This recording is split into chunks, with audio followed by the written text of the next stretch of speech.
শাশুড়ি মার দেওয়া সারপ্রাইজ গিফট সত্যি জিনিসটা খুব পছন্দের। অনেক দিন ধরে ভাবছিলাম রূপোরেই পলা বাঁধানোগুলো নিব, কিন্তু তারপরে ভাবলাম সামনে মানে আর কয়েকটা মাস পরে আসছে ছোট্ট মাটার জন্মদিন, তাই ভাবলাম আমার শখটা না হয় কিছুদিন পরেই পূর্ণ হোক। ছোট্ট মাটার জন্য যদি টাকা সঞ্চয় করে কিছু জুয়েলারি নিতে পারি, কিন্তু মা যে এভাবে সারপ্রাইজ দিবে আমি সত্যি সেটা পেয়ে এক মুহূর্তের জন্য স্পিচলেস হয়ে গিয়েছিলাম। মাম্মার পাপাও মাম্মার জন্য এই গিফটটা এনেছে, কেমন হয়েছে বলো তো।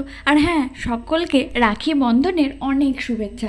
আগের দিন সন্ধ্যাবেলা আমি আর বুনু চলে গেছি রাখি স্পেশাল শপিং করতে। আজ সকালে অনেক তাড়াতাড়ি উঠে প্রায় ভোর 5টা নাগাদ, কারণ রাখি পূর্ণিমা তো 9:48 ছেড়ে দেয়।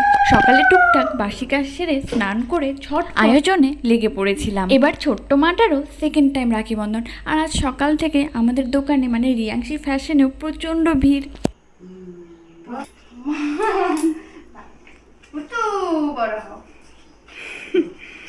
সকালেই পুজোটা সম্পূর্ণ করে আমার ছোট্ট গোপালকে রাখি পরিয়ে আমিও রওনা দিলাম। ভাইকে রাখি পরাতে হবে যে। দোকানের কাছে আসতে না আসতেই দেখি কাস্টমার এসে বসে আছে, তাই একটু দাঁড়াতে হলো সেখানে।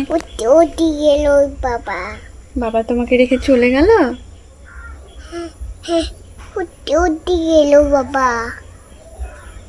বাবা তোমাকে রেখে চলে গেল?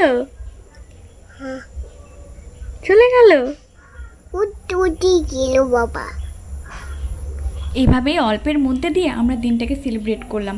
আর ঈশ্বরের কাছে প্রার্থনা করি প্রত্যেক ভাই বোনের সম্পর্ক যেন অটুট থাকে, সুস্থ থাকে। কোনো বোন বা কোনো ভাই যেন এই দিনে কষ্ট না পায়। প্রত্যেকের মনোকামনা পূর্ণ হোক। সকলে ভালো থেকো, সুস্থ থেকো। দেখা হচ্ছে নেক্সট ভিডিওতে। হ্যাপি রাখি বন্ধন।